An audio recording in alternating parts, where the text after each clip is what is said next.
Really?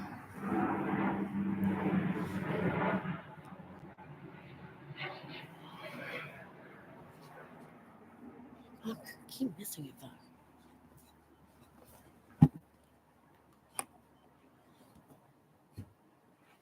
Voss seems kind of like a dick about. Just saying.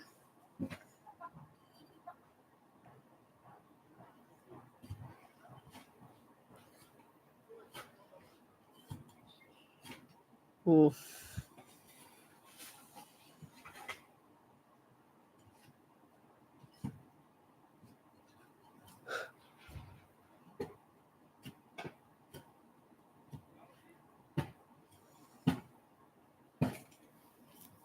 Oh my god.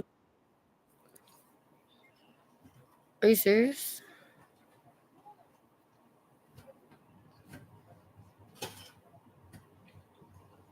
Ha!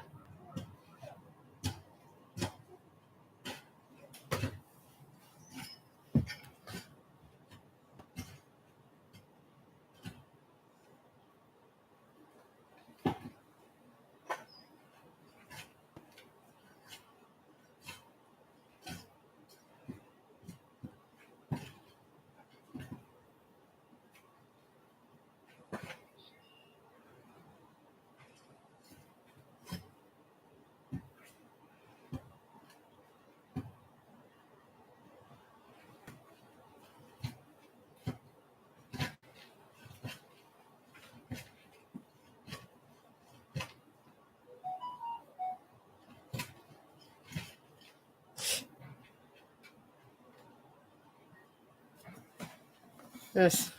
Okay. Maybe there should be a thing that bosses are not allowed to work with the employees.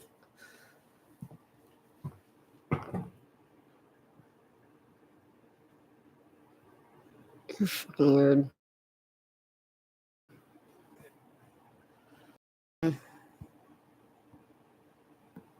Mm. Mm. What's up, Giacomo?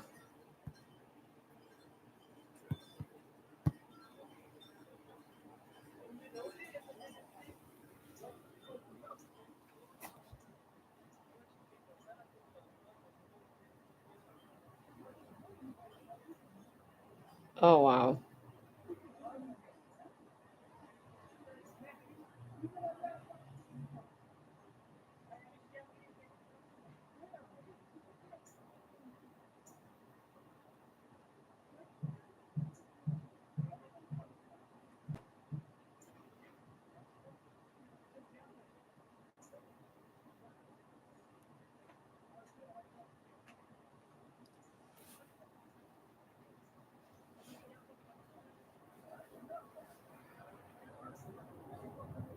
The fuck?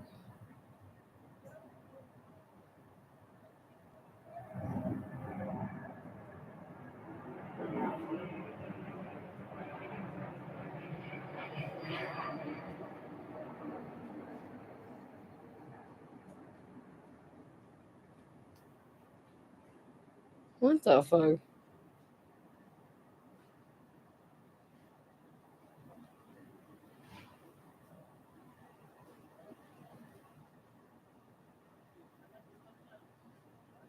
Hmm.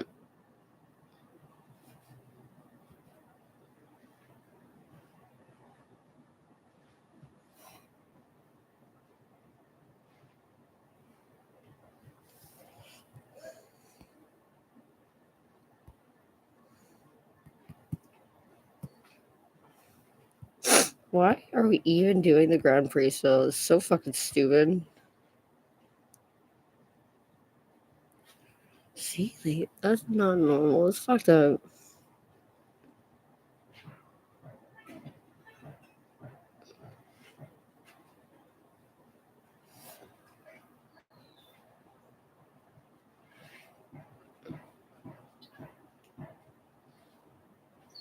Dude, your boss seems like such a dick. I'm so happy I don't work anymore. Because you guys refuse to stop advertising to me. And I can't handle it.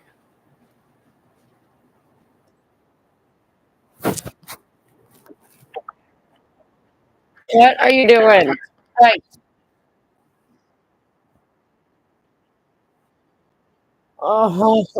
definitely.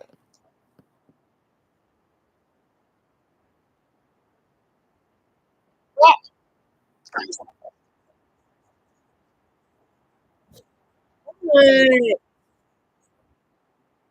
Oh my God. I'm sure you will. Ha! They won't let me leave. I would 100% move to the States. Oh, for fuck's sake. That was fast. Fuck.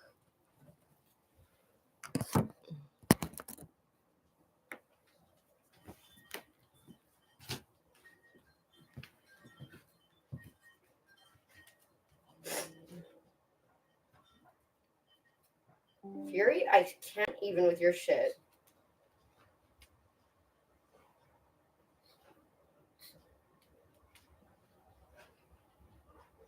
What?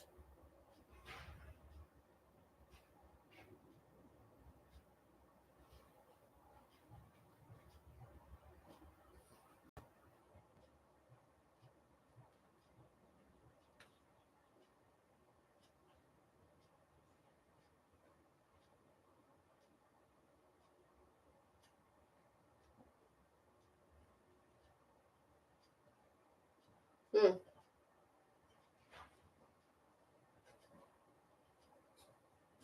Right. I got it. I understand. I'm well aware, Jack.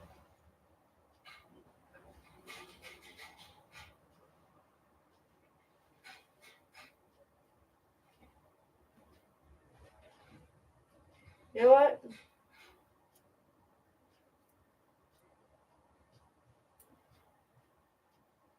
Fuck this. Like,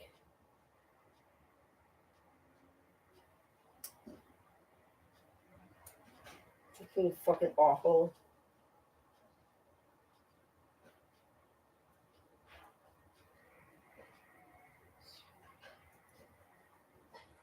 If you see Derek today, you should totally remind him that he is a good boss. The guys next door that are doing work, I'm pretty sure their boss just rolled up and just like commandeered the job.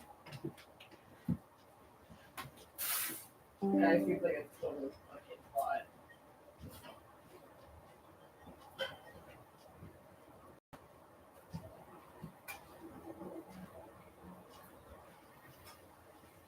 This is a fucking stupid fucking hack.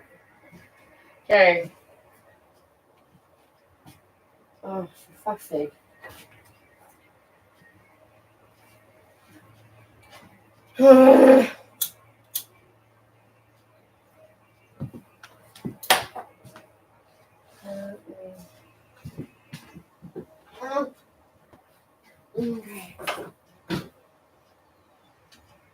Yeah, Jack, I get it. Stop. You gotta fucking wait, okay? Don't get everything now, okay?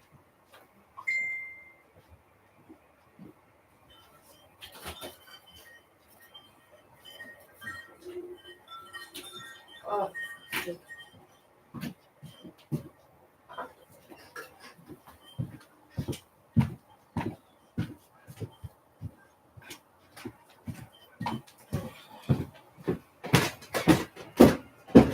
oh.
friend.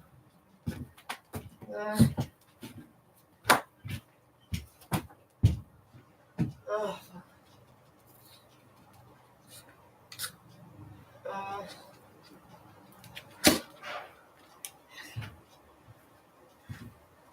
What?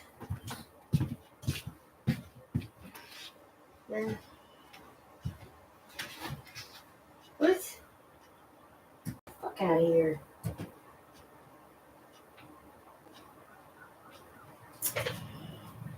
Whatever.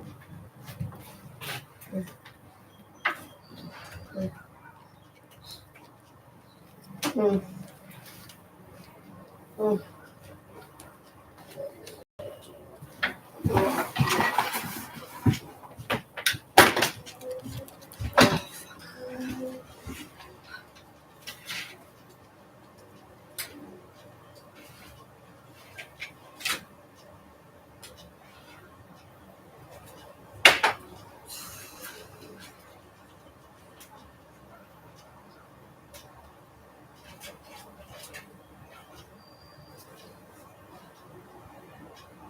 Jack.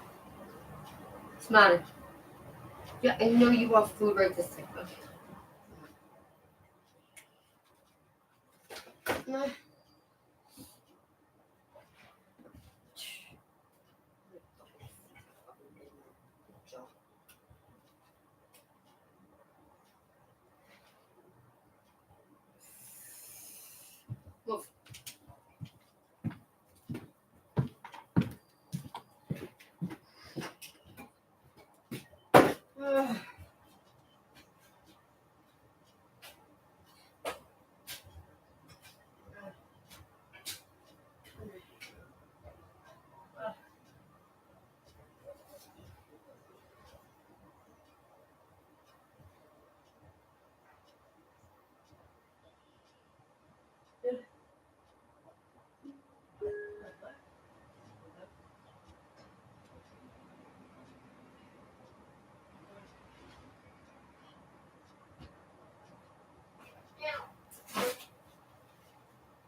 Fall over.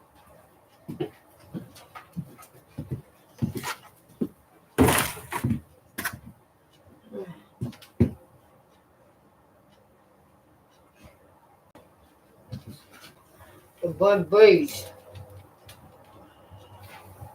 Look at the big butt, ready?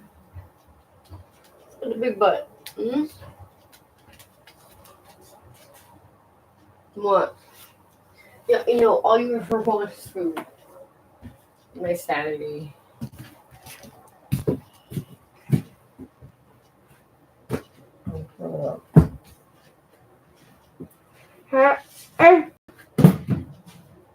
Oh, oh, yeah. Yeah, I'm working on it. Yeah, fucking. Oh.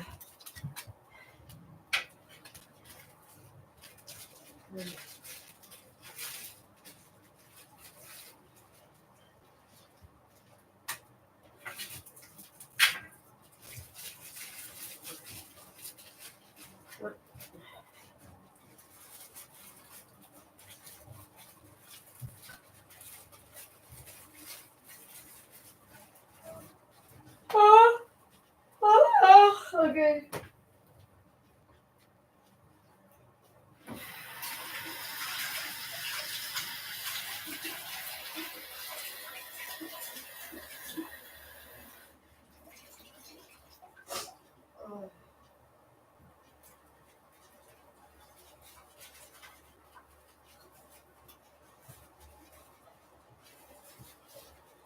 Somebody's gonna go. Yeah, I know. I'm making a plate of food.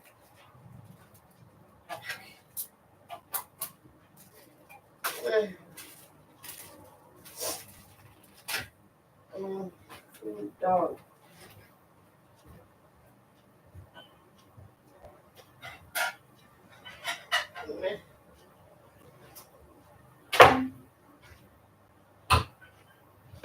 all the fucking place for the dog.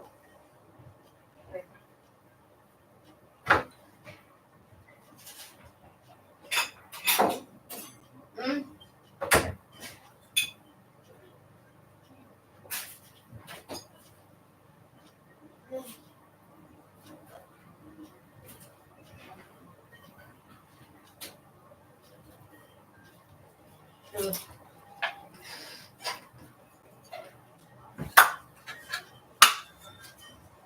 Yeah.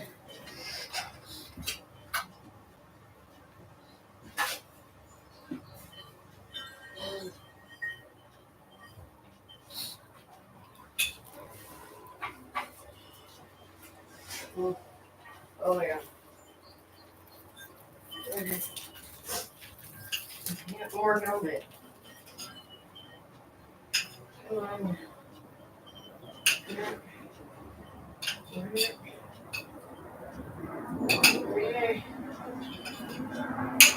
Come on. God damn it.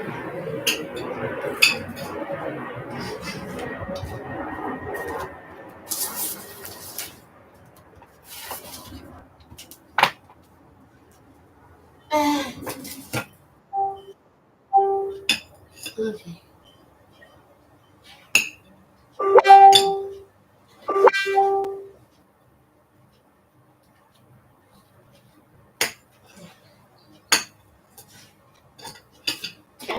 Whoa, you okay?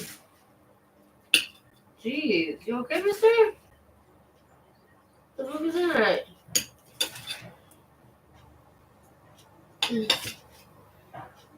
Time? What was the cause? Okay.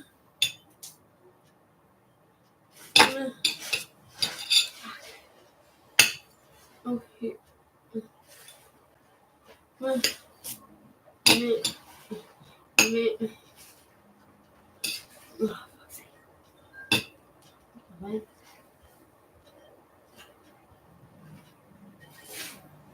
is that?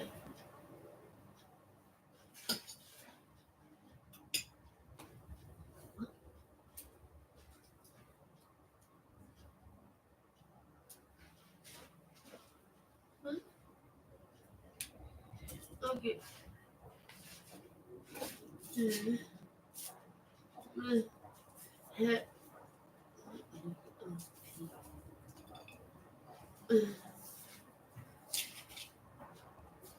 What the fuck? Oh my god. Ew.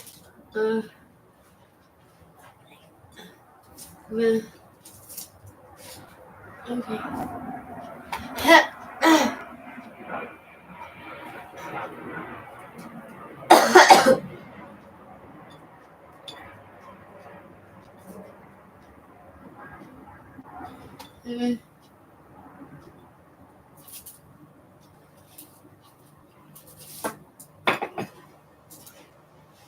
Okay. Come on.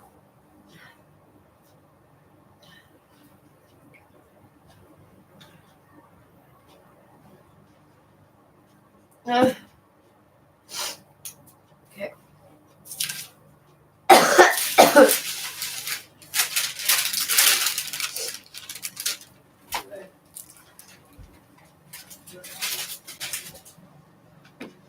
Hey, wait. No, don't eat that.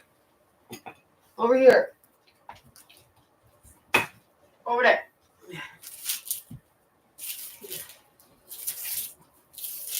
No, это superposition. Okay.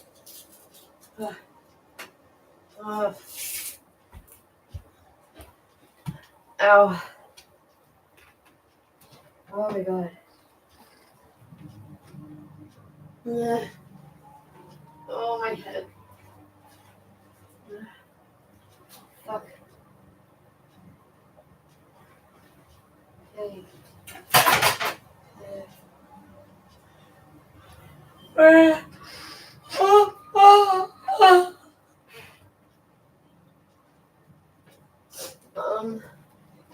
Duck treats. I thought I was a little somewhere. Hey, what the fuck did I say? Do not eat that. What is your deal, Jack? Like, you really walk away from a little bit of food that I put out, go over to a pile of fucking old garbage so you can scout it out of that. Why would you do this? Just, je comprends pas. Fuck's sake.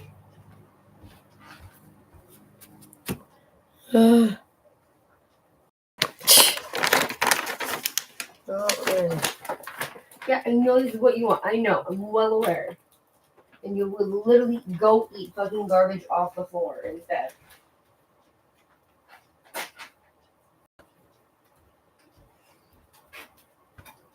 I'm fucking understand why you do that.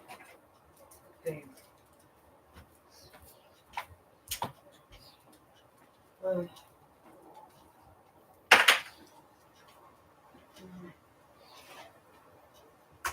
Okay. Do your face.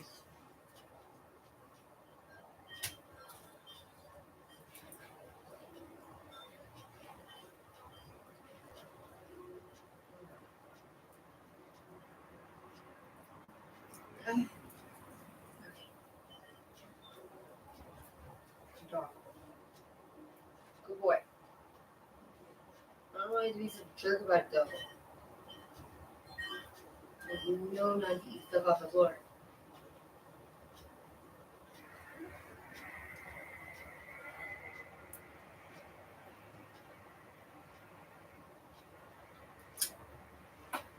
Ow.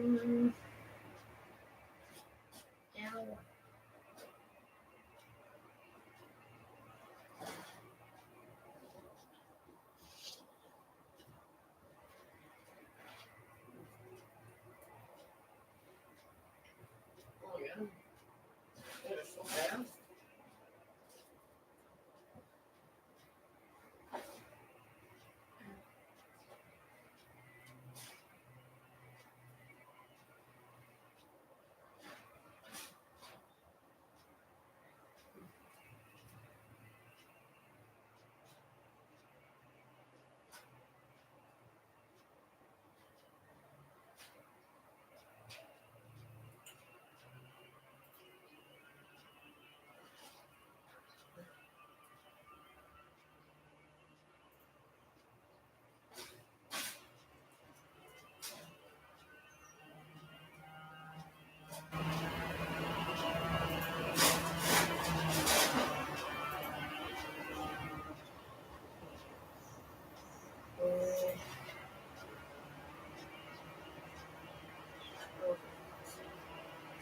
Birding.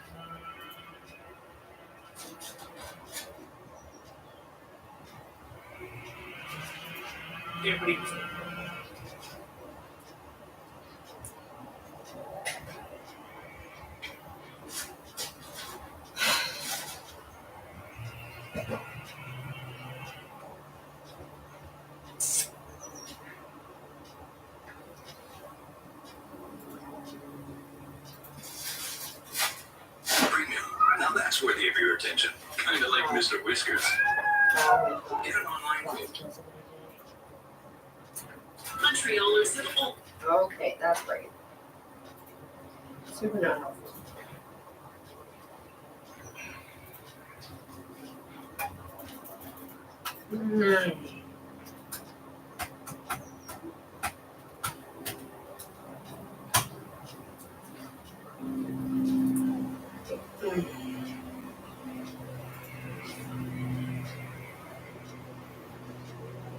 Oh my god, seriously? Okay. Why? No. Come on.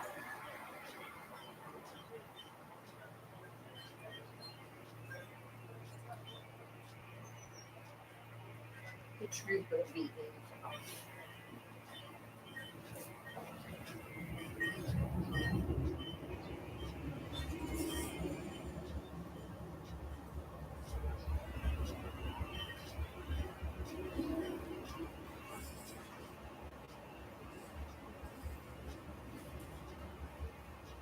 okay.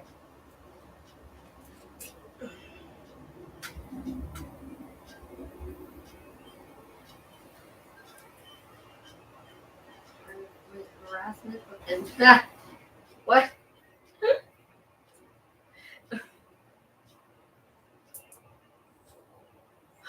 That's embarrassing. Harassment of MPs spiked almost 800% in 5 years.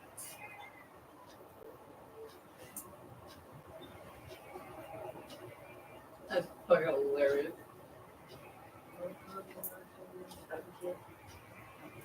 What?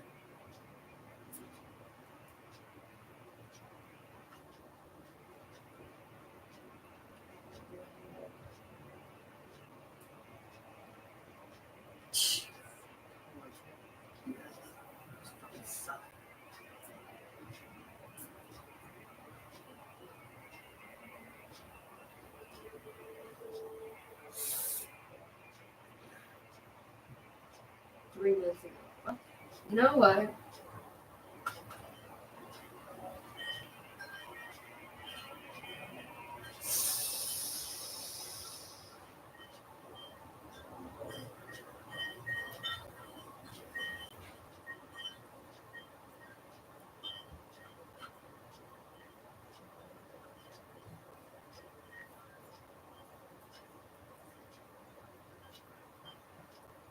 Huh.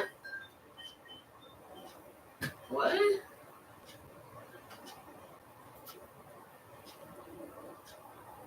Oh, it's not bad. Yes. Fuck you, pop-ups. Totally forgot there's a pop-up blocker out here. How many emails I have received, how many phone calls, people calling me and telling me that I'm a Oh! Welcome back to Moose on the Loose. Okay. We have quite the spicy episode today. We've got Miss Khalid dropping an F-bomb in committee and just having a complete meltdown. Literally said We've got cunt. Mark Miller What? also having a meltdown and a rage attack. That's so bad. These committee meetings are unbelievable. He threatens to sue the Conservative asking a question. And we've also got the parliamentary budget officer in the hot seat as a few of his numbers weren't processed properly, and now the Liberals are jumping all over it like it's some sort of smoking gun that justifies their carbon tax. Let's get into this. First up, we've got Conservative Arpan Khanna, who questions Mark Miller, and Mark Miller is a nasty man. You don't really hear him He's talk just much, dumb. and he usually just kind of puts on his fake He's smile, really but dumb. he is a nasty man. No, he's So just set this fucking clip up. dumb. They've got a committee meeting I was talking like about one of Gaza Trudeau's and fucking and best bringing in friends for people his from wedding. those Just saying. places, and basically the Conservative starts grilling Mark And he was Miller also the about whether or not fucking police background checks are required for temporary leader people for coming into our Indigenous country. Affairs. I'm like, Mr. yeah, Bruce but like, Roman, so look it's at a him. simple question, yes or no answer. Are all temporary Like a residents that fucking come to our ginger, like- country, including international students, required Not like to a submit native a ginger, police like a birth fucking certificate white and criminal Irish background ginger. checks before they enter Canada? It's a very, very simple yes or no question. It's black and white. But Yes or no?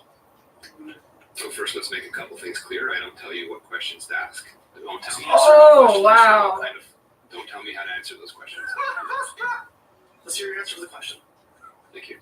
ah, First of all, we do criminal verification by doing biometrics on people. okay, yeah. That means taking their fingerprints. We search databases, partner databases, including security partner databases, as well Yeah, as the I'm working on it, RCMP. Jack. And we have a number of cascading questions for anyone that wants to come in to Canada to assess whether they go to secondary screening. Now, on the issue of police certificates, we do not, as a routine matter, require those for our temporary residents. The next question you should probably pose is how reliable are those police certificates? I don't think you would. I think you would agree with me. I live with Tyler. He's good. I'm sorry. Sorry. I understand how the program works, and my question is to you. You made a statement a few weeks ago to the media. When the media clearly asked you, are criminal background checks done? And you said yes. And when the media asked how does that work, you said if the criminal background check is if they have a criminal background, that they're not allowed to the country. So you're telling me that police clearance certificates and background checks at the country of origin are not completed. Is that true? Ah, I think your premise is that police certificates, the starting point and the be-all and end-all of a comprehensive security check, which they are not. I think you would agree with me I'm working on it. a Hamas-issued security certificate or police certificate would not be acceptable for someone exiting Augusta. Do you agree with me? You'll have your chance, Minister, to ask those questions when you're on the other side of the bench. But my question specifically for you is that you misled the media and you misled Canadians when they were asking you a point blank question. So the question is very simple: did you purposely mislead Canadians, or were you not confident enough to say that during the time the media asked you that? So which one is it? Are you misleading Canadians, or were you incompetent and you didn't know their file, your process for your whole file? He's getting absolutely scorched here, man. This guy, oh man. Yeah, Mark Miller's getting pissed off. So you're Well, new he to looks this like a place, fucking MP fool. Kana. For this day, MP Kana is stepping in for Tom Kamick as like a pinch hitter, like a temporary, so he's not typically in these meetings. So you're new to this place, MP Ah! Kana. You are making a lot of assumptions. I think You're new perhaps to this you place? have What's this fallen black victim light? to the algorithms of your chief. Oh, The speak for reality yourself, is Mark. I did not Fucking mislead. great. Fucking great. Just share. Stick to your talking points, sir. Isn't that culturally insensitive against First Nations by calling them Peter Polyev as a chief? I don't know, I'm just saying, man. I've been elected to this house for about a year now, and regardless if I've been here for a year, Yeah, 2 years, that's or 15 right. years, the minister should not be questioning my competence on the file. Clearly, he didn't have the answer when the media asked him these questions. He clearly misled Canadians, and now he's doing accusations back at me saying I'm not informed. I think you should go back and read his ministerial department notes and maybe listen to the predecessor Stick to your talking who points. said that they were not done earlier. So before you start doing acquisitions, please read your own documents. Oh. Minister, you know, I agree with Guys, Mr. Kana. I think those comments are not appropriate. On the website, he clearly states that That's police funny. clearance certificates are not mandatory. Your predecessor, Sean Fraser, the Minister of Immigration, now Housing Minister, caused this housing crisis because of his reckless policies at the time he was minister. Himself has said that police clearance certificates and criminal background checks at the country of origin are not mandatory. So why did you tell the media that question when they asked you about it? Like, Mr. Kana, so Madam Kaimaka, please go ahead. Thank you. I appreciate that we have a visiting member today. All of us want to get through the Sudan and Gaza questions. Can we stay on relevance, please, Mr. Chair? Thank you. I will go to Mr. Kana. Mr. Kana. absolutely, I think it's irrelevant because So she's a liberal, just so everyone knows. They Yeah. always do that crap. When they interject and break the conservatives' train of thought. integrity of our system. So it's a very general question I'm asking for this program. Can the minister let me know how many Canadians have been let into Canada that have submitted police clearance certificates and criminal background checks before entering Canada? Mr. Chair. Why would that? Honorable Minister, What's the problem? just a minute. Get her out of there. Madam Kaimaka, please. Thank you. Yeah, I'm almost done, Jack. Just Hang on. clarifying with the clerk, can you just reread for the rest of all of us to know what the subject of the conversation Oh, today is, fuck so that off. we can stay on that? We want to get to our questions. That's fine, Madam Kaimaka. I will go to Minister.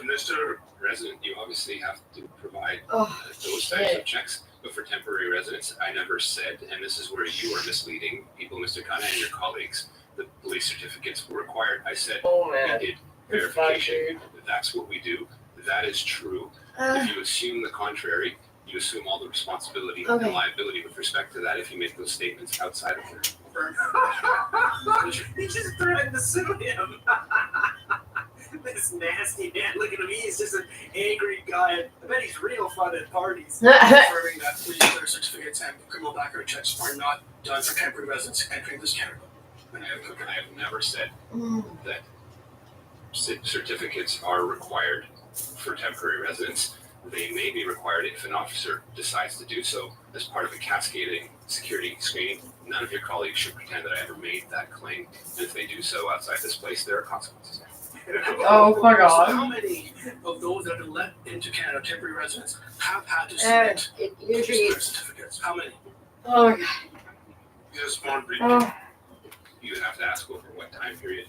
You would have to ask which categories and which officers have asked for their police certificates. If you were assuming that police certificates are the all and all, in particular in the case of the individuals in question in the context of the police investigation, I'm not going to speak further. But you could imagine how unreliable those certificates would be were they have been required. Thank you.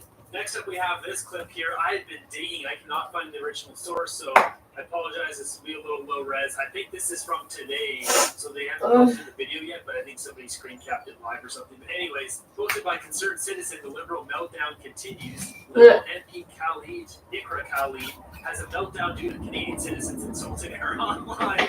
Liberals are finally starting to feel the consequences of their actions. So, to set this clip up, basically, Ikra Khalid is a nasty liberal. She interrupts all the time. She's always calling for point of order simply to try to hinder the Conservatives. She is not in support of the Canadian people. She is an absolute disease and cancer in the committee meetings. So Larry Brock called her out in this tweet, says disrespect and ethics committee. The level of disrespect from Ikra Khalid during committee is beyond words. Her back is literally turned towards committee members. Disgraceful. He posted this about a week ago, and in this committee clip, she goes off, and I'm going to mildly censor the words. She says she drops an F-bomb and says a choice of four-letter C word. You guys are fucking ridiculous.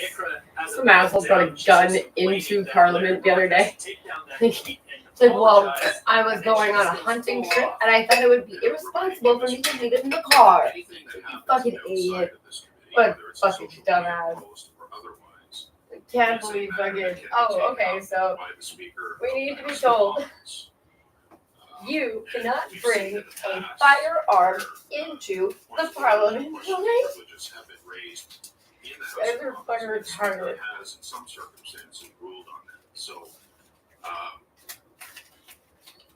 Any form of litigation related to this, any Twitter messages, Dumbest shit ever. frankly, I'm going to speak frankly, we can go down a very deep rabbit hole. You didn't know you were not supposed to bring a firearm into the Parliament building, really? Well, I called and they said, yeah, okay. Oh, what the fuck you supposed to do? So explain the action. That's the point I'm making. Trying to do that, Chair, but So, but I'm not, but I don't, basically, respectfully, I don't want to be the Twitter police. I want to be a determining factor, or the determinant of what's appropriate or what's not. We can do that in relation to what a member's action is, but I'm not interested in some number Twitter feed or whatever. So I'm allow you to continue with that expectation. These fuckers are doing like actual like is an apology politics via Twitter. my safety and security in jeopardy by a member of this committee. That is all I am asking, and I can tell you how much hate Like I first it was like Twitter was for celebrities, and then now they're for politicians. And businesses to say sorry. Because a member What the fuck? And I am just trying to look out for my Lady, safety. oh my god. I'm trying to look out for my safety. No, Chair, you have talked over me. Dude, what are you doing? Is an apology, and I am looking for a deletion of that tweet. That is all I'm asking for. Are you retarded? Can I ask? What makes you think you can say the word cut in Parliament? It's like things are coming back to bite you in the butt there, Khalid. Dropping on Canadians with your conduct in the committee there, month after month after month. We see what goes on in there. It's funny, Boy, she's like, Jack I'm Moore. looking after myself. Yeah, no kidding, you're looking after yourself. That's what you've been doing for the entire time you've been So a part of the retarded. Liberal Party. Why are we utilizing committee time? If you have a problem with what Mr. Brock said, Chair, you can stick to Mr. respectfully, Brock. Chair, I don't believe that is possible when the I'm actions sorry. that are highlighted on social media during committee by members have severe consequences for somebody like myself. I'm sorry, Chair. I Are am you not trying a to pull the terrorist. black card? I am not a cunt. I am not the. Oh my God. Point of order, I get Chair. called on a daily Point of order, basis. Chair. Yeah, but maybe if you're calling you a cunt on a daily basis, Point of order, Chair. Please stop cutting me off. Point of order, Chair. maybe this is why. I'm trying very. She's the one who cuts off everyone, and she just has to stop being cut off. This is so rich. hard, Chair. Point of order, Chair. Get my Point of order, Chair. across here to raise Wait, a no. very Point of order. serious Just hang on, concern. Michael. I have to hear your point of order. Michael, that's a savage. Why do I? Oh my why God. am I the only person who Fucking shit show. Point of order, Chair. That's I'm not insane. Point of order. Similar to what I do with you, When you raise it. Okay. And I'm gonna ask, for the sake of the interpretation, that we not cut each other off. Okay? Okay. Mr. Barrett, on your point of order, please. Chair, go ahead. The member is citing correspondence and calls that are not from a member of this committee, and that were not solicited or invited by a member of this committee. Mr. Chair, Mr. Chair, it is. I hear your voice. From So this a is member this has nothing to do. Yeah, This go on, has Mr. nothing to do with my colleague. This has nothing to do with Mr. Barrett. I can't have screaming across the table. What a shit show, man. I can't have screaming across the table. For the sake,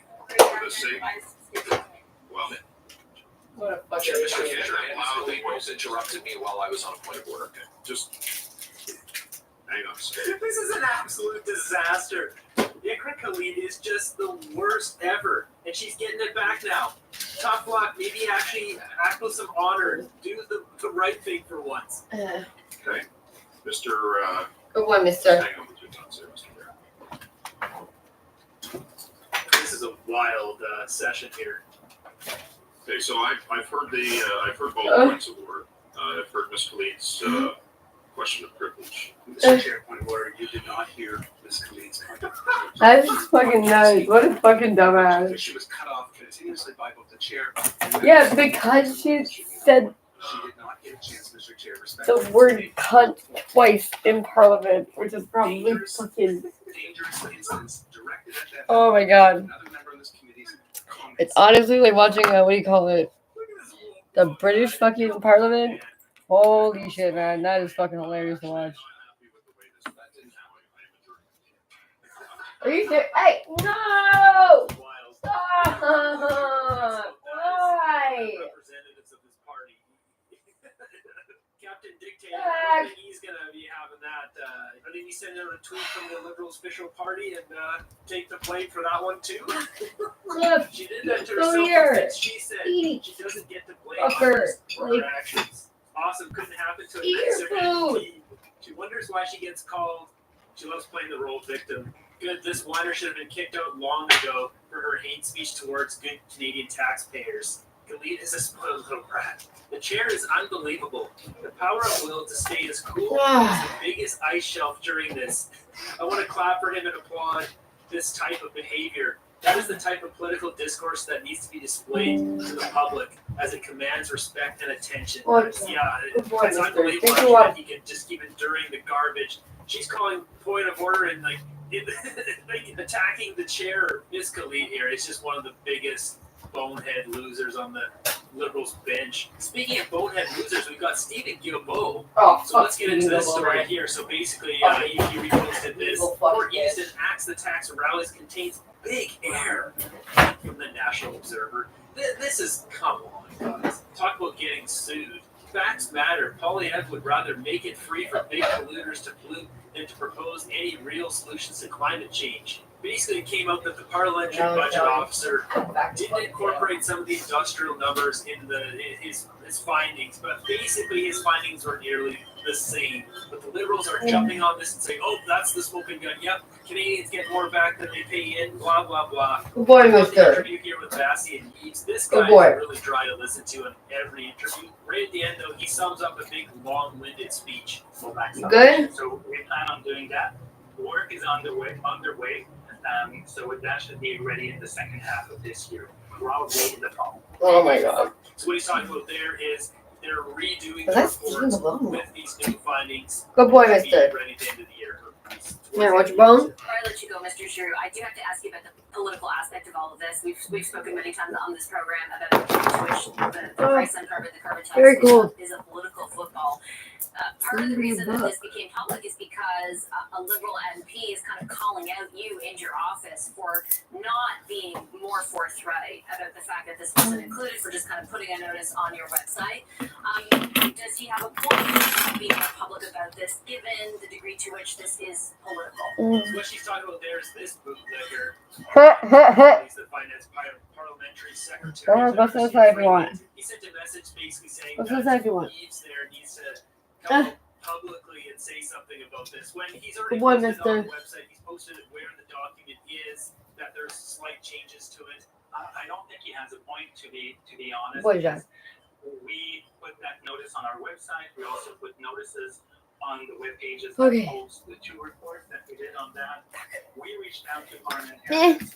We also know that the environment and climate change and government officials in general were fully aware of the issue, because some of them asked us questions, parliamentarians asked us questions, and various stakeholders also reached out to us and asked questions. And in fact, I think being making a big show of this could have been counterproductive without having updated numbers. So we will release an updated report, and I'm confident that these numbers will not be significantly changed compared to our previous report. I could respect the analogy, Mr. Giroux, just with hindsight. I take the point that you're making. But now, now one side has the ability to say it's almost like we're hiding this, and call into question the veracity of the original numbers you put forth. All right. Well, again, as I said, based on people's knowledge of this, those inside government who know the output-based pricing regime and the federal carbon pricing system, as well as outside stakeholders, people are generally of the view that this will not have a material impact on the numbers, and certainly not on the overall conclusion that when you impose a carbon tax or a carbon pricing regime on an economy that is as dependent on fossil fuels as Canada is, it's not negative impacts. Okay, I'll leave it on that note. Mr. Giroux, appreciate your time as always. He basically just said the carbon tax is not good for the majority of Canadians. And the slight differences in their findings of the industrial pricing only moves the needle slightly bit back towards the other side. It's not like this big swing and something like, oh yeah, the carbon tax is great for people. We get so much money. Like, it's the stupidity of this whole program is ridiculous. The dumbest thing about it is Trudeau and the Liberals are just going to keep running with this as it's some sort of scandal. When really, he just said it's not good for an economy that relies on fossil fuels. Jumping over to my group now, let's check out some memes. Sure, I could call an election and save the country from Trudeau, but the pension, bro. What? It's just me. It just close the basement door. Chill out. Narcissist or twitchy What's all over your face? I might have added the Mick in there. It's on your face. They both are starting to become unhinged. I'd say Mark Miller, he's already breaking news. He's an angry man today in this episode. And Colleen, well, she's long gone. Freeland's new pumps. There's so many Robert De Niro memes in here. We're not getting into all that. It's politics in America. Is it just me, or the housing market near me is out of control? Facebook fact checker, yeah. Housing design catalog 2024. Isn't this intense? Oh god, that's terrible. Man who agrees with the media, universities, corporations, and Hollywood thinks he's part of the resistance. How it started, how it ended. What is this photo? Macron. There's been a couple photos where they're very close. Gotta get those smooches in, Trudeau. Let's start an either fire here and here. You've seen this one. It's funny.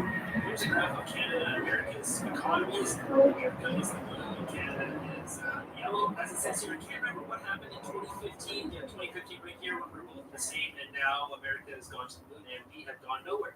Talk moistly to me. Baby elephants are born weighing around 250 pounds. They're the biggest babies in the world except for Liberals. Let me know in the comments down below, who do you think is going to snap next? We've already got Colleen and Mark Miller. Is it going to be Freeland, Trudeau? Sean Fraser's starting to even get spicy. Mr. Buttoned-up lawyer Or maybe we'll get another outburst from Steven Gilbo. Who knows? Thanks for watching the end of the video here. Be sure to subscribe, hit that notification bell, ring it till all the liberals go away. We'll keep fighting for freedom. I'll see you guys in the next one.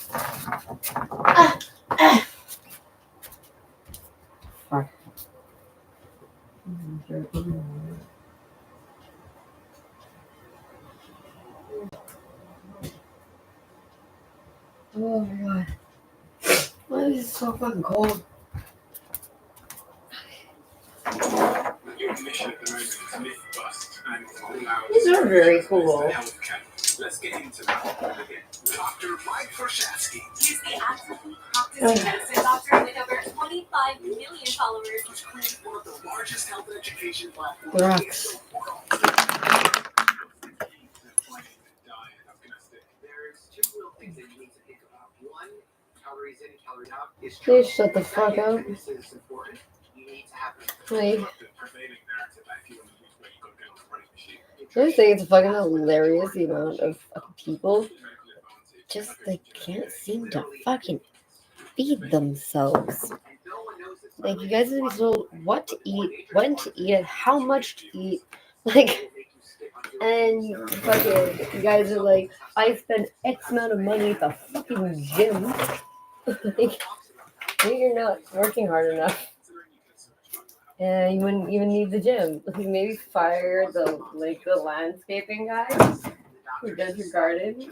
And like, look at my beautiful garden. You could just do your garden yourself, and you won't need a gym. So boxing chose me instead of me choosing boxing. Oh god. She was giving you a clear Yeah. experience perspective of the medical industry anyway. It's a real struggle. And it's so powerful. We just hit 6 million subscribers on the Diary of a CEO. So me and my team would like to do something we've never done before as a little. Excuse me. What?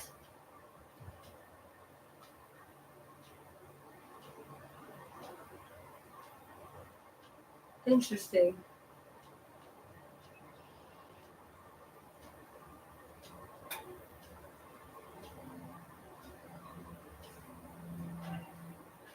Woo! Fuck yeah. Shut the front door.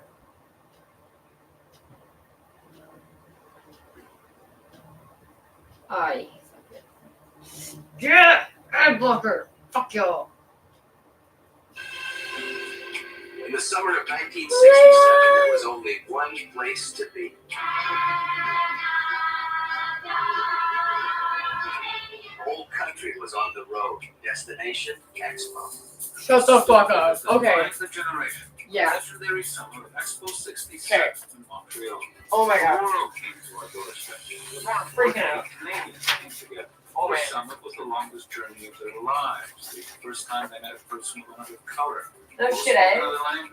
It was the year Canada turned 100. Fuck, fuck, fuck. This was our birthday party. Okay, wait. July, Expo 67. Oh my god. On a man-made And this is why everything is fucked up now. Because they set shit up so fucking perfectly, and then they were like, give me nothing to do. Cute. Fucking garbage. Yes. Oh my god. Thanks by Montreal Harbor on one side of the Technology Way on the other. Here's the site of one of the most magnificent architectural displays ever mounted. It was a formidable task that began with building islands in the midst of the St. Lawrence. We'll build islands. Come on, we're talking about building something the size of 64 city blocks. It's Right? You just couldn't believe it. It was impossible to build the island there and put up big buildings. People to come and visit. It was just incredible. Don't panic. 50 million people. 2.5 times the We're not panicking. population of Canada. 50 million people. Oh no. Magic Island. Crazy. Montreal's Expo 67. It would prove to be the most successful world Oh, fair yeah, of the it would have been. 20th It really would have been. We don't want to keep Until the French people came and fucked it up. As Like they were like, space all this stuff fixing it. Expo came from the grandest of all traditions. It was an international exhibition of the first category. First international exhibition of its kind ever to be held in North America. That symbol of France, Yes. the Eiffel Tower, was built for such an occasion. So was London's Crystal Palace. Both were wonders of their world. great acts of national imagination. Literally Canadians in the early this fucking video 60s didn't have ever. much interest in that kind of nationalistic grandstand. Montreal's mayor, Jean-Jacques was just planned for the site on the banks of the St. Lawrence River. Canada was going to become just a little bigger. The construction of artificial island. And all the girls look here fucked up. The audacity of the Expo 3. Prime Minister Lester. Oh, and I want a fucking baseball team. No longer exists. One of the silliest things you heard. With under 4 Because years we wanted the fucking hockey team instead, right? You know the right Fuck yeah. Brave Toronto, Montreal, reared its Scarlet. Oh, folly. Articles in the press saying that it's idiotic. My first objective I gave myself was to convince Canadians what the Expo was and how it worked, how it would benefit Canada, and it was not a national catastrophe. No, it wasn't. In fact, the scale and ambition of what was being built here would change Canada forever. But they didn't know that when they started. Yeah, but they fucked it all up. 1960, the host city for the 1967 World's Fair is to be announced by the International Bureau of Expositions, and Montrealers are cautiously optimistic. Until the heartbreaking news, Moscow has defeated Montreal. Beaten by a single vote, the USSR, not Canada, will host the World in 1967. So it will seem. But with rising costs and mounting political tension, the USSR withdrew from hosting the event in 1962, with only 5 years until opening day, causing chaos at the BIE.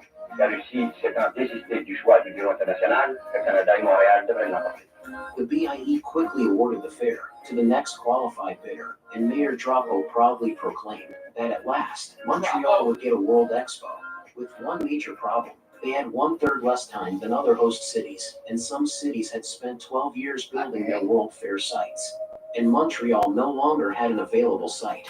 After losing to Moscow in 1960, the city, in the middle of a housing crisis, gave up the huge swath of land in the east end of the island, where the fair had originally planned to be built.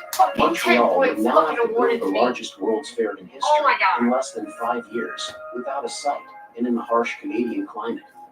But luckily, Mayor Drapeau thought outside the box. The master plan called for Expo 67 to be situated on man-made islands. Leading to them would be a complex of superhighways and bridges capable of transporting the 12 million visitors expected at Expo. Its preparation alone would require 4 years and over 100 million man-hours of work. August 12, 1963, with less than 4 years until opening day, construction is finally launched. A large press conference was called, and dignitaries unloaded the first tons of fill into the river. 12 months and 25 million tons of fill later, St. Helens Island was reshaped and Ile Notre Dame was created. There is an urban legend in Montreal that all the rock that was used to feed the island came from the metro tunnel construction, but it's actually not true. It represents only about 10%. St. Helens Island was expanded, and the northernmost section was to comprise of an amusement park designed to entertain visitors until 2:30 a.m. after the pavilions closed for the day. It was to be named La Ronde. Expo started to rise like a fairy story out of this river, and that was very exciting for people to go and look at. Le travail avance très rapidement.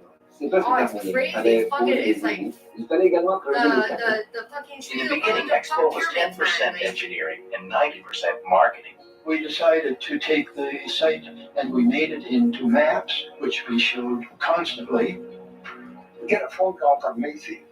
He said, we'd like to devote part of the 7th floor to Expo 67. Can you lend us some maquettes of pavilions? Oh, yes, we can do that. We made a 3-dimensional site, actually, site model, which was about 20 by 40 feet. It came in giant pieces. We took the model down to New York City. Drew huge lineups. Right there in Macy's, time travel. a guide to the dazzling future. And there would be science and art and magic and music and food and drink from 70 countries. Everybody could We have started fucking made a moving pro. around. We Everybody came could to have fucking huge Canadian department stores in No. Toronto. If And then fucking they the French moved don't get across what the they country. want, It nobody made gets what they a want. dream And you guys look fucked like it up for it everybody. might become a reality. You guys It's going to fucking be an opportunity to take a look at the future. Director of Operations, Philippe de Gaspé-Beaubien, became Expo's premier pitchman. Restaurants at night. There's going to be games and songs. There's going to be water shows. There's going to be fireworks. We have a good chance of having one of the most unique and successful exhibitions in the history of the world. Yep.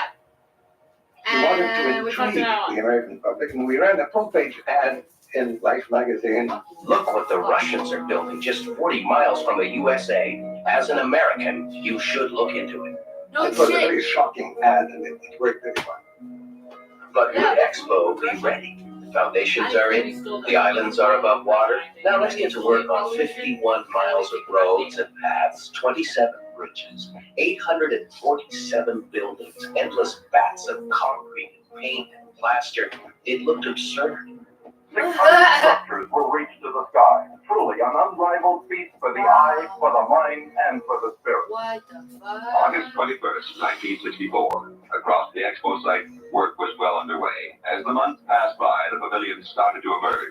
And beyond the man-made islands, work was proceeding apace on the network of superhighways being pushed through Montreal It was and its actually approaches. crazy. I went to It was now a race just like against 2007. time. It All was work like had been fucking contracted on the basis of a massive critical path reporting system designed to spot delays. fucking now. Meant to open on April 28, 1967, a computer analysis predicted the fair could open no earlier than October 1969. L'exposition universelle de 1967 sera-t-elle retardée d'une année? C'est là la question que se posait récemment le journaliste Louis Taïré. De la façon dont c'est parti, je ne pense pas que l'expo sera prête. Oh, and how wrong you were, Je lady. ne pense pas que tous les pavillons sont prêts.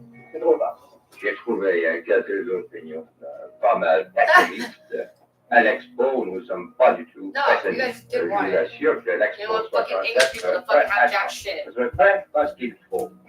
I just The don't get it, logo and man. theme of the fair were especially criticized. The logo uses an ancient symbol of man, linked to Like, represent who's talking friendship. to fucking Politicians Mafia and debated actually in the House of fucking Commons they whether can the go Expo around logo fucking people adequately like, "I'm from represented Kingston." Canada enough. The symbol is, of course, absurd. My God, it's not Canadian. There's no maple leaf. There's no beaver. Expo organizers pushed on. But the CBC was keen. It asked Gordon Lightfoot to carry a guitar around the site and sing about it. I have no But idea. now the seeds are planted and the gates are open wide. The old ways are forgotten, there's no place left to hide. And the legacy I'm leaving you is not very hard to find. You'll see it all around you at this crossroads of time. Holy shit. In the sweet soil it's a growing at the crossroads of time.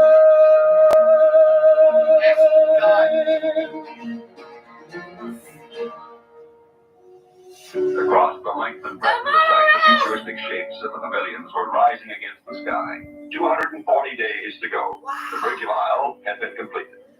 Then against the skyline of Montreal, Canada's bustling city of 2 million people, an enormous fairground is nearly complete.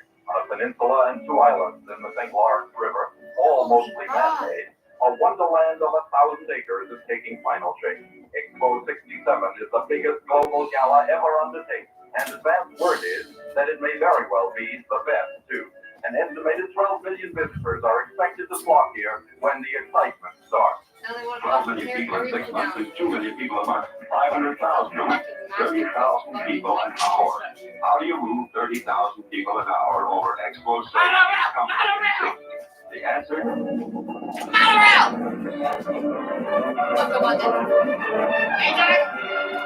We will provide Expo with one of the world's first automated train systems. On the Expo site, WAPCO technicians were laying down the network of cables needed to make Expo Express the first automated rapid transit train in the Western Hemisphere. To handle 30,000 people an hour, this train trains must arrive at the contact station every 2.5 minutes. Expo Express was to be something special. She was to be the train of tomorrow.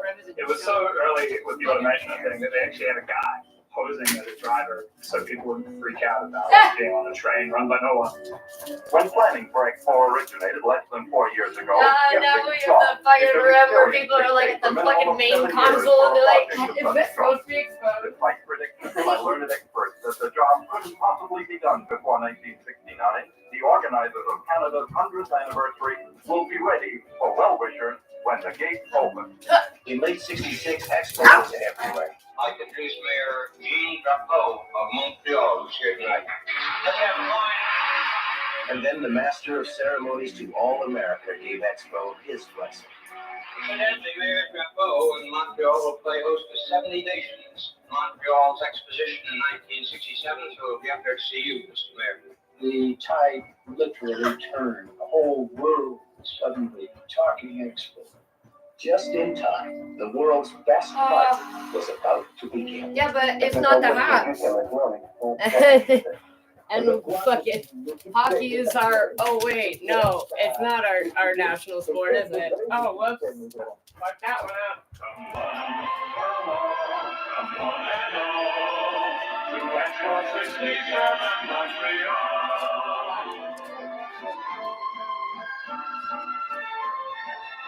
When you come to Expo, you'll be visiting Canada's largest city and the second largest French-speaking city in the world. Vibrating with energy and imagination.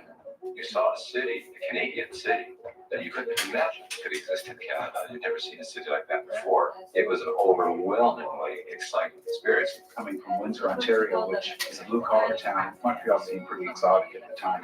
Montreal was a romaine lettuce town, and Toronto iceberg lettuce town. Montreal also had this very, very strange and exotic overlay of being another country and another language. I think Montreal was like the hippest place in North America for sure. Lots of artists, writers. And now we're talking about Calgary. Oh, like, probably the best one, but there were many, many others. People in English Canada didn't travel very much. We were not that affluent, and we didn't even travel much within Canada. I think for a lot of people, the trip to Expo 67 might have been the first time they'd been to Montreal. The kids were good in the trip. They started saying about how exciting it was to be this far away from home. Some said they'd never been as far as Toronto before. Perhaps at this point we should pass on a few driving tips. In Quebec, most road signs are in French. Nord is obvious. North, Sud, South. English Canada, who had only ever known French Canadians as stereotypes, now this is a vibrant new society. Montreal will welcome you to the Paris of North America to share her hospitality, her food and wine, to stay with her and see the city. For many months now, Montreal has been preparing to receive millions of visitors, and she's ready now to welcome you. And when the curtain rises on April Yeah, but if French people don't get everything they want, well then nobody gets anything that they want. the world has ever seen. We just fuck everything up for everybody. The most exciting That's nature great. of modern land will welcome Mitch Hunt. A modern menace in the St. Lawrence awaits its discovery. It's A world assembled, Expo 67 promises to be a stunning experience. Yeah, and it The was. whole country had fallen under the Expo spell. A national migration towards Montreal was underway. Being on the net, like the global fucking map.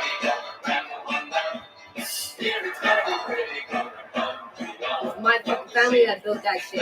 Like, Bulk of travelers will go by train.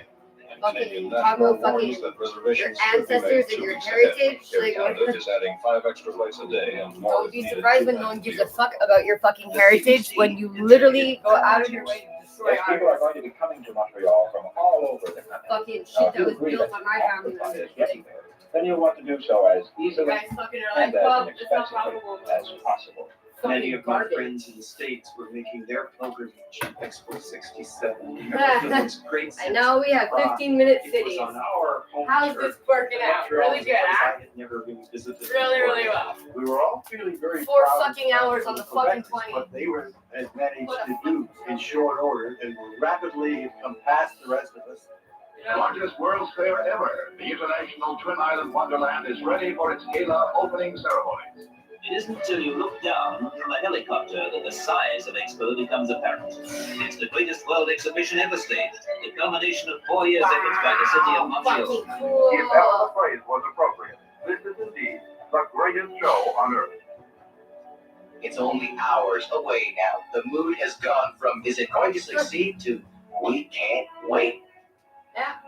30 secondes, vous avez entendu? Vous savez que c'est quand même important, hein, parce que Montréal et l'Expo 67 vont entrer dans le monde.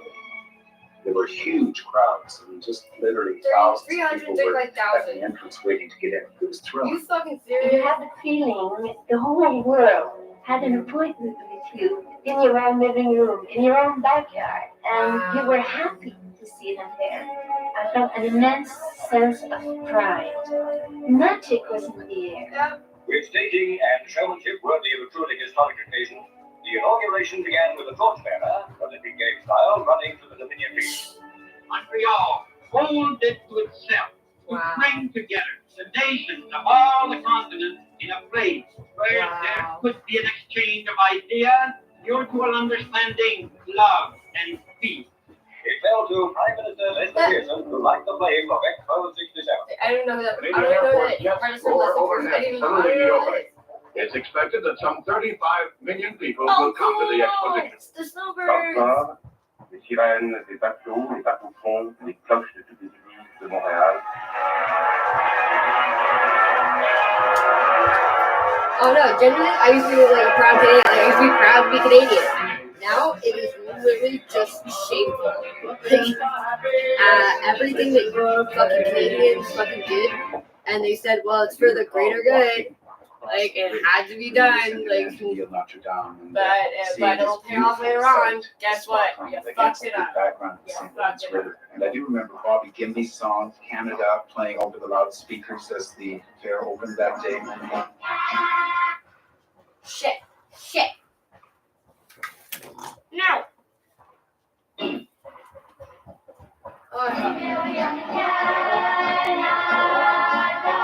There's nuns.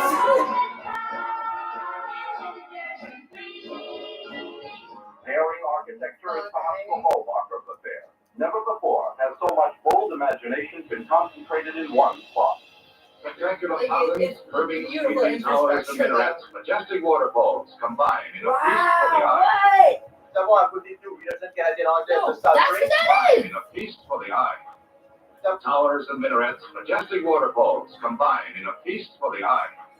D'avoir à côté de No nous, il y a cette way. Canadienne anglaise de Sudbury. Mademoiselle, quelles sont vos impressions?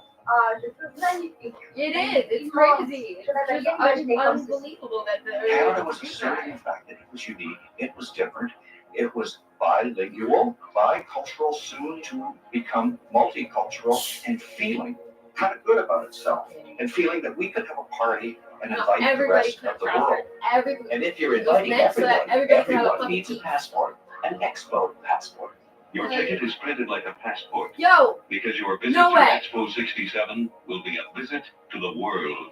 And they have to have it stamped to go into each nation. What is more realistic than visiting the French Pavilion? Then you have to have it stamped by a French official. My kids loved it. Notre plus grande réussite. Oh my god, I have one of these things in my fucking papers. Oh, my shit papers. Un passeport. Wonderful things to the left of you, to the right, above, below, amazing things, vast things. None of the Hamilton Sea Scouts had been on a subway before. It was an experience just to get on. Look at this thing and go, wow, this is like huge. And there's all these people, and they're all going in the same direction. It was fantastic. Its windows were to be abnormally large, designed to give passengers a maximum view of the pavilions and site. She was fast, yet safe. She could move quietly.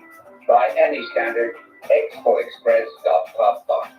You can travel Now anywhere on they the just island want to fucking on tear it down. Expo's I'm free like so determined. I want to buy the transportation monorail system. so bad. A scaled-down version of the There's monorail. a building that was like right next to it, a big red building. That I was trying really hard to figure out who the fuck owns it. Trying to find who owns any building in fucking Montreal is possible. Because they're all fucking live in different countries. They literally rack up a fuck ton of fucking debt off of like gambling and shit. And then they get. And then who owns the building? No one. The building is just vacant and then it fucking sits there for so long that they have to demolish it. Have to demolish it. And they were saying that it's gonna come. Oh, what the fuck is that? Put the brake on either. The mini miles of track for the mini They rail. said they're turning it into a homeless shelter. Like, okay, it's a hole in the ground. Is that next year? Hopefully next year they'll turn it into a homeless shelter. I was like, okay, but now it's a hole in the ground. Fucking stop. ExpoExpress.com. You can travel anywhere on the island on Expo's free transportation system. The mini rail, a scaled-down version of the monorail. 5 miles of track for the mini rail will wind between the Now it's literally sitting in a fucking lot. view of the many breathtaking It's just what what's left of the monorail sits in a lot. There's no driver to put the brake on either. The complete system is electronically controlled. Every possible comfort for guests has been thought of. Tous ceux qui rêvent de gondole, de promenade à venir, d'excursion en bateau-mouche sur la Seine sont servis à souhait. Je dois vous révéler ici qu'il est reposant de quitter la terre ferme pour continuer à visiter l'Expo sur l'eau. Since opening day, Expo 67 is breaking all attendance records set by previous World Fairs. 3 days after the opening, we had a crowd of 525,000 people on the site. I remember long lineups. I think people were actually amusing us as we were standing in these very long lineups. We didn't really mind because, in front of you was somebody from Alberta, somebody behind you from Rimouski who you would talk to in your high school French, I guess. Yeah. Cosmic moment, we and then it would be instead Toronto, downtown Toronto, but all the fucking yuppies are just like, it's too loud. My condo, it's too loud. It's like you're downtown in the city. You guys want to become like a central hub for like Canada, but then you guys can't stop pissing and moaning. The only fucking problems anyone ever hears, it's Toronto people problems. If it's a Toronto problem, everybody has to stop. And now we're talking about Calgary being our fucking hub. Where all the elderly people are. Yeah, but they got a new stadium. Here's the whole world in colorful miniature. All the pavilions have exciting differences, but for over the what whole, are there's hockey exciting teams wonders. that will never fucking win a game because Daddy bought them their fucking place on the team? Ironically, the British and French have neighboring pavilions. Britain's windowless structure, designed by Sir Basil Spence, is a 5-chapter journey through one story, The Challenge of Change. On ordinary days, visitors often wait 40 minutes in the queue to get in. Mario Armendo's towering days, visitors and French have neighboring pavilions. Britain's windowless structure, designed by Sir Basil Spence, is a 5-chapter journey through one story, The Challenge of Change. On ordinary days, visitors often wait 40 minutes in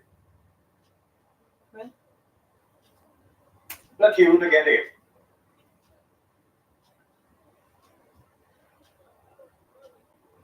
What?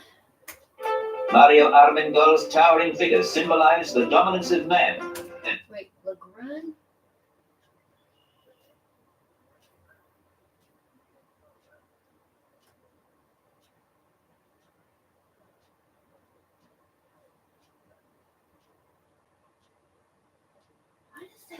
As visitors move through the shadowy hall and listen to a commentary on Britain's role in the modern world.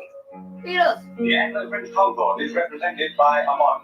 2 other examples of engineering and Austin Liddy and from the Owen organization of BRA. Even James Bond gets in on the act, a larger-than-life character, and who can deny his place in the chapter on books? Ethiopia, with its tent-like structure transported across 3 continents, to stand proudly here in the middle of the St. Lawrence River.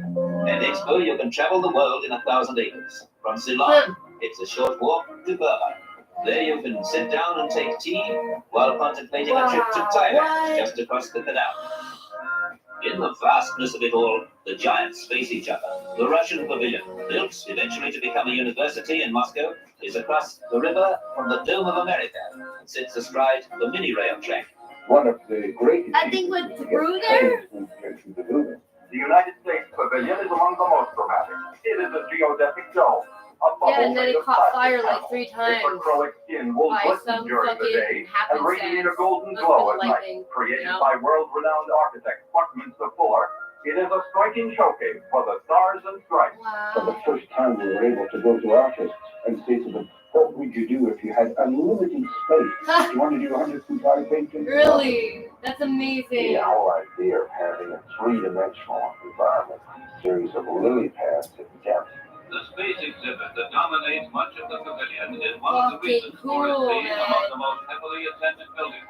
the 60s were based on the race between the USSR and the USA to the Yeah, conquer well, I space think we want with the to moon as put fast that as on possible. the. And this triggered an extraordinary Let's not optimism talk among about many anymore. communities around the world that the world would change, that we would expand our That environment, kid that we just would live what? on that That kid as literally fast as just possible, stole a based bunch of on fucking shit from as there. fast as possible. And this triggered Poor an kid. extraordinary optimism among many communities around the world that the world would stuff in change, his that pocket. we would expand our environment, that we fucking would hilarious. live on the moon. Even the Gemini space capsule, charred and scorched from a hazardous 14-day trip, is dwarfed by the collection of strange Last machinery time I went in there, designed it to was carry like the first weird, American spacemen to the fucking. moon. There's an excitement that I have to say I've never seen before. And I've done a lot of It was like some eco fucking habitat. I have my unique theory of the U.S. A short mini ride can cover an ocean of ideas and imagination and take you to Canada's huge pavilion. Katimati, a giant inverted pyramid. This is the Canadian Pavilion. Canada is a complex country, diverse in heritage, and the pavilion is a reflection of this diversity. It doesn't tell the whole story of what we are. It shows Most something people give a of shit our about culture, your fucking our heritage. traditions, Like, I and just our don't place in the understand it. 20th century. Part of the Canada You wanna Pavilion fucking, like, was literally say that designed to accommodate the two only fucking Indian heritage that matters smokers here is who were like brought the down Quebecois from one. the north, Like, brought to live with a family in Montreal, and who What, carved like, honestly, and what do they sculpted fucking produce that is, like, narratives into the plaster.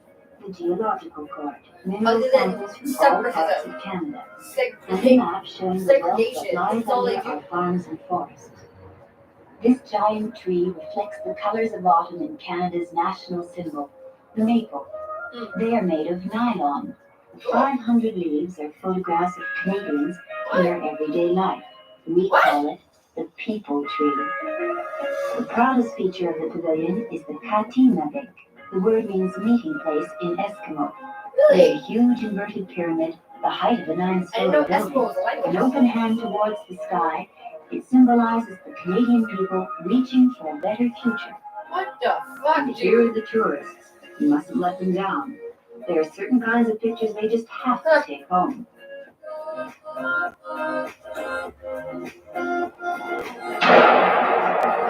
those are The ornate beauty contrasts sharply with the ideas which architects are working on for the future. Will we all be living in places like Habitat, where precast I concrete don't know. blocks Will appear we? to balance Will we be living spatially, in the just to make habitat? sure everyone has a room with a view? One of the striking features was the new concept of urban Fuck me, an eh? experiment in modern living, as well as a breakthrough in construction methods called habitat. It was designed by Israeli-Canadian architect Moshe Safdie. He was 25 at the time. Habitat was originally a thesis project while he was a student at McGill. Okay, we need to He's figure cool. this out, okay? Because, like, I've been wanting to see this place. I have no idea. Fucking, I think I maybe drove past it once, but I think there's probably, like, fucking condos in front of it now. And they're, like, talking about, oh, where are we going to put all the fucking homeless people? And I was like, why don't you guys put them at the Habitat place? Like, all right, let's see this bullshit. Okay.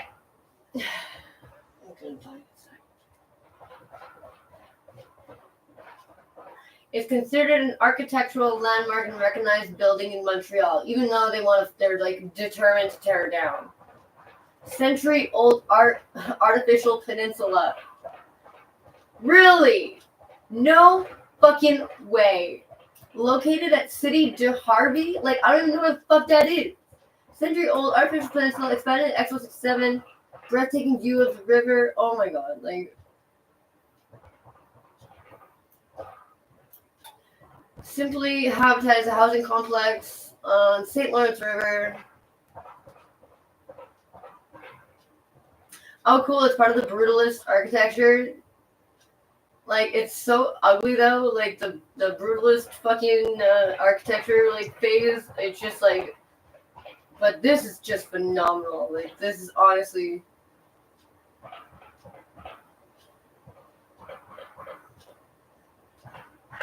Yeah. Why did you build Habitat 67? No answers. I don't think I've ever seen that, honestly.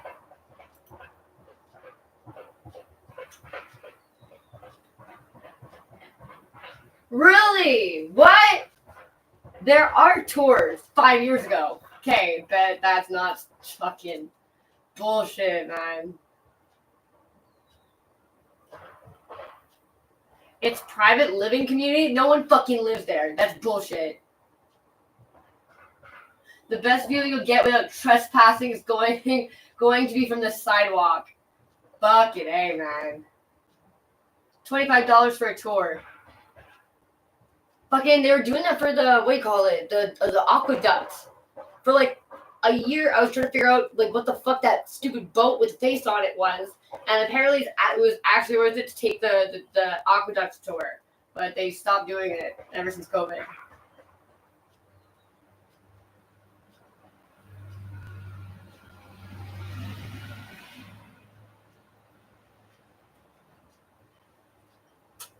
Wow.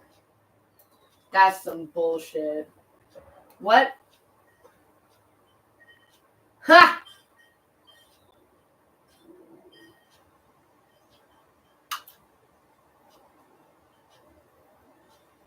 Oh my god, I'm gonna fucking lose it. Fucking.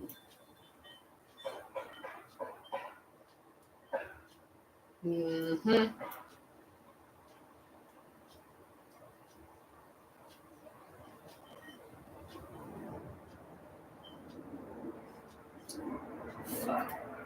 Why was Habitat 67 a failure? Is like the first recommended fucking Google search. Are you serious? It was believed to illustrate the new lifestyle people would live in increasingly crowded cities around the world.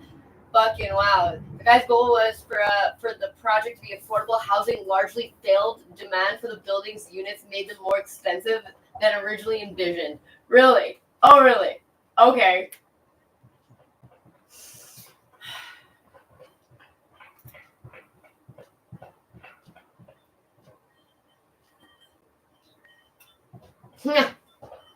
All right. Let's go to their website, I guess. Wow.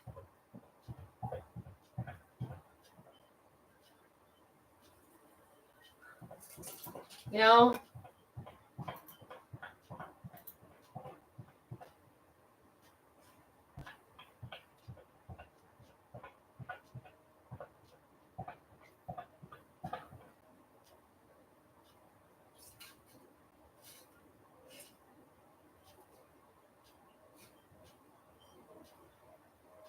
$67 residents whose structure is laid out on 12 floors can be summarized as follows. 15 models varying between 1 and 5 cube. Views of 3 sides of terrace for each apartment. Wow, really?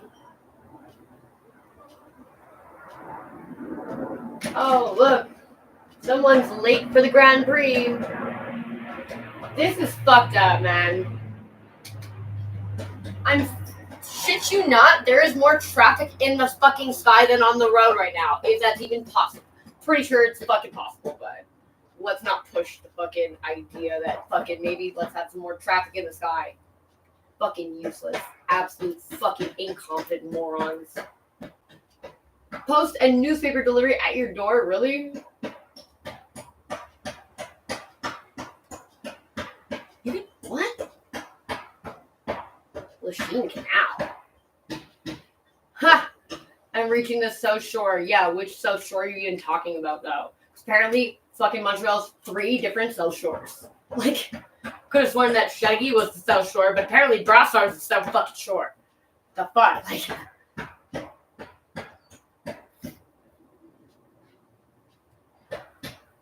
this place is just so fucking backwards, man. Like, the level of incompetence is just honestly breathtaking. Like,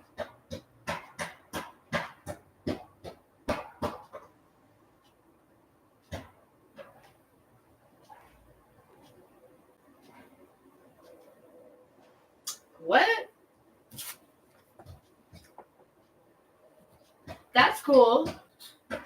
In purchasing, a Habit 7 becomes a special partner of a limited partnership. Therefore, the number of cubes purchased represents as many shares of the limited partnership. That's very, very interesting, actually.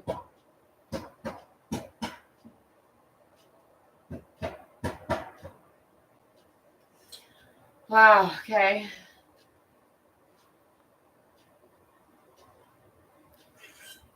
Okay, cool. Fuck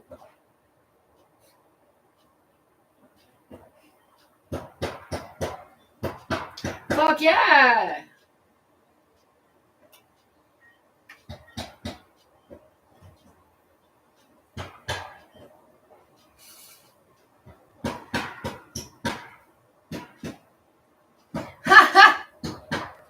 I used all the Lego blocks in Montreal. No fucking way. That's fucking hysterical. I can't believe you used Lego to make the fucking... That's really funny.